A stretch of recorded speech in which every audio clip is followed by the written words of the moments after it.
الله من الشيطان الرجيم بسم الله الرحمن الرحيم إن الله وملائكته يصلون على النبي يا أيها الذين آمنوا صلوا عليه وسلموا تسليما اللهم صل وسلم وبارك عليه صلوا عليه دائما صلوا عليه سرمدا صلاة وسلاما عليك يا رسول الله صلی اللہ تعالی علیہ وسلم۔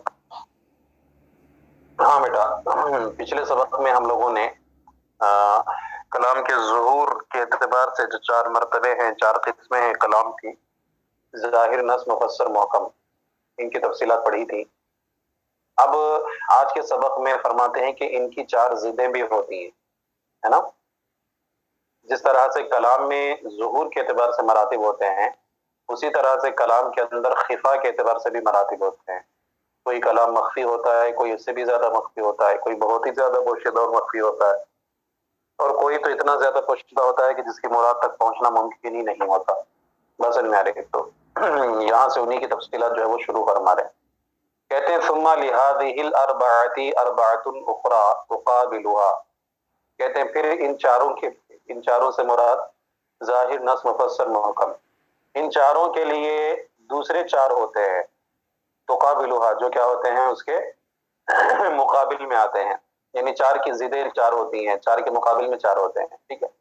کہتے فضد الظاہر الخفی وضد النص المشکل وضد المفسر المجمل وضد المحکم المتشابہ۔ کہتے ہیں بس ظاہر کی ضد جو ہے وہ خفی ہے، نص کی ضد جو ہے وہ مشکل ہے، مفسر کی ضد جو ہے مجمل ہے، محکم کی ضد جو ہے وہ متشابہ ہے۔ تو محکم وہ کلام جس کے اندر سب سے زیادہ وضاحت پائی جاتی ہے، اور متشابہ وہ کلام جس کے اندر سب سے زیادہ خفا پایا جاتا ہے۔ سمجھ میں آ رہی بات؟ اور خفی وہ کلام جس کے اندر سب سے کم خفا پایا جاتا ہو۔ تو بہرحال چاروں کی تعریفیں کریں گے، ان کی مثالیں دیں گے، ان کے احکامات بیان کریں گے، تفصیل کے ساتھ انشاءاللہ ذکر کریں گے۔ سب سے پہلے خفی کا معاملہ شروع فرماتے ہیں۔ کہتے فل خفی رہا پس خفی، خفی کی تعریف فرماتے ہیں کہ ما خفل مراد به بعارض لا من حیث الصیغہ۔ خفا یخفی، پوشیدہ ہو جانا، چھپ جانا۔ کہتے ہیں خفی وہ کلام ہوتا ہے ما خفل مراد به، جس کی مراد جو ہے وہ پوشیدہ ہو جائے، چھپ جائے، بعارض، کسی عارض کی وجہ سے، لا من حیث الصیغہ، صیغے کی وجہ سے نہیں۔ مطلب جو ہے خفی ایسے کلام کو کہتے ہیں جس کی مراد جو ہے کسی عارض کی وجہ سے پوشیدگی میں پڑ جائے، نفس صیغہ میں کوئی پوشیدگی نہ ہو۔ نفس صیغہ سے مراد جو اس کلام کے نظم ہیں، اس کلام کے کلمات ہیں بیٹا، ان کلمات کے اندر کوئی خفا اور کوئی پوشیدگی نہیں ہے۔ وہ پوشیدگی کہیں غیر سے آ رہی، کسی عارض کی وجہ سے آ رہی، کسی باہر والے کی طرف سے آ رہی ہے۔ سمجھ میں آ رہی بات؟ تو چونکہ کلام کے اندر خود اس کے اندر الفاظ کے اندر پوشیدگی پیدا ہو جائے تو یہ زیادہ پوشیدگی ہوتی ہے، تو یہ چونکہ خفی ہے، خفی کا معنی سب سے ہلکی پوشیدگی جس میں ہوتی ہے، تو کلام اپنی جگہ پر تو ظاہر ہے، کلام کے اندر اپنے اعتبار سے کلام کے جو الفاظ ہیں اس میں کسی طرح کی کوئی خفا اور کوئی پوشیدگی نظر نہیں آتی، لیکن ایک عارض کی وجہ سے کیا ہے، اس کے اندر پوشیدگی نظر آتی ہے، پائی جاتی ہے، تو ایسے کلام کو کیا کہتے ہیں؟ خفی کہتے ہیں بیٹا۔ تعریف فرماتے ہیں خفی پس وہ ایسے کلام کو کہتے ہیں جس کی مراد کسی عارضے کی وجہ سے، کسی باہر والے کی طرف سے پوشیدہ ہو، لا من حیث الصیغہ، صیغے کے اعتبار سے نہیں، مطلب صیغے کے اعتبار سے وہ ویسے ہی رہے، صیغے کے اعتبار سے ظاہر رہے، اس میں کوئی خفا اور کوئی پوشیدگی نہ ہو، لیکن کسی عارض کی وجہ سے اس میں پوشیدگی پیدا ہو جائے۔ اس کو مثال کے ذریعے سے سمجھیے۔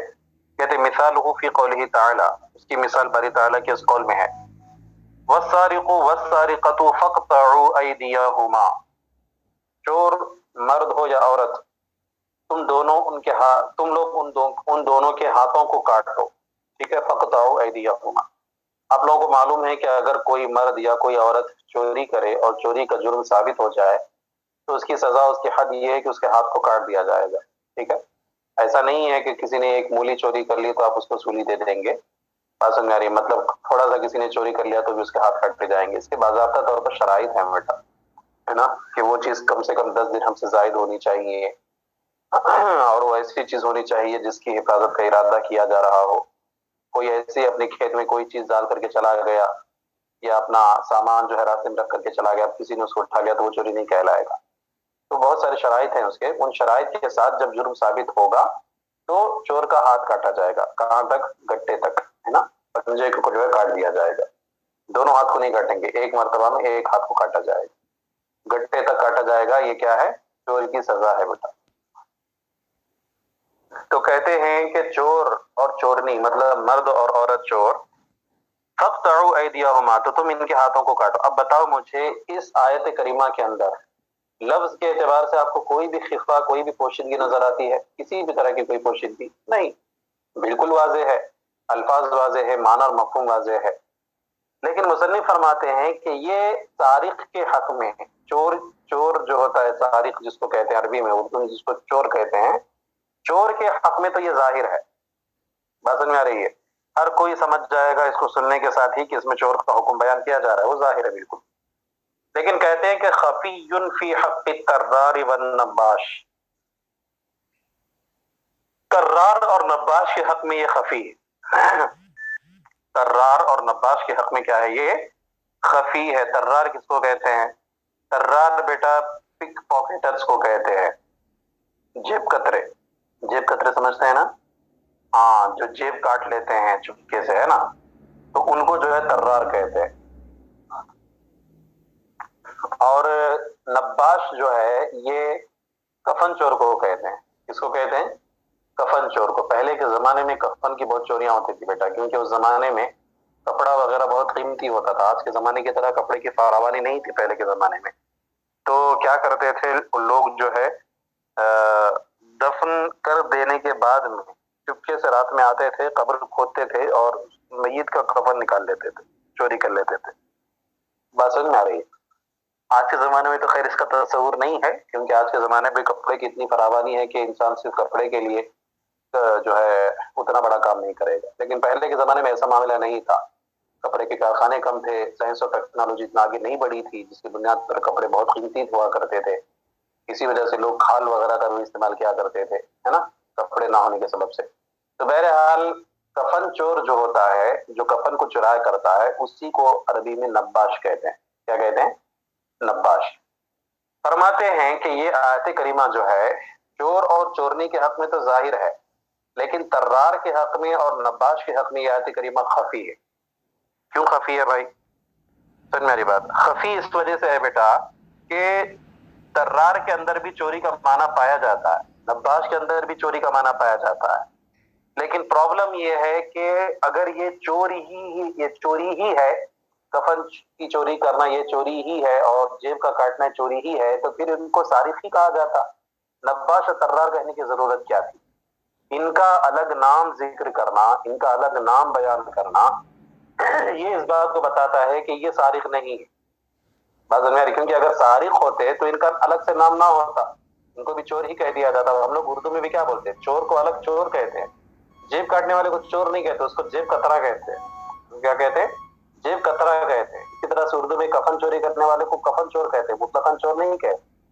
تو پتا چلا کہ اگرچہ ان کے اندر چوری کا معنی پایا جاتا ہے، چوری کا وصف پایا جاتا ہے، لیکن جو ہے شبہ اس وجہ سے پیدا ہو گیا کہ ان کا ایک الگ نام رکھ دیا گیا ہے. اب سوال پیدا ہوتا ہے کہ الگ نام کیوں رکھا گیا؟ تو غور کرنے پر پتا چلتا ہے کہ بھائی الگ نام اس وجہ سے رکھا گیا ہے کہ یہ چوری ہی کی ایک قسم ہے لیکن الگ ہے. دیکھیے چوری میں ہوتا کیا ہے، انسان کسی کے ایسے مال کو چراتا ہے جو مال محترم ہوتا ہے اس شخص کے نزدیک، اس کا مالک اس کی حفاظت کا ارادہ بھی کر رہا ہوتا ہے، بس ہلکی سی غفلت ہوتی ہے. بات میں آ رہی ہے؟ مثلا جیسے کہ آپ نے اپنے مال کو لاکر میں رکھ دیا، ٹھیک ہے، آپ کے لاکر میں رکھ دیا، آپ مطمئن ہو گئے کہ ہاں لاکر کے اندر کوئی نہیں اٹھائے گا. آپ آ گئے، اب کسی نے جو ہے لاکر توڑ دیا، توڑ کر کے چرا لیا، سامان چرا کر کے لے کے چلا گیا. بات سمجھ میں آ رہی ہے؟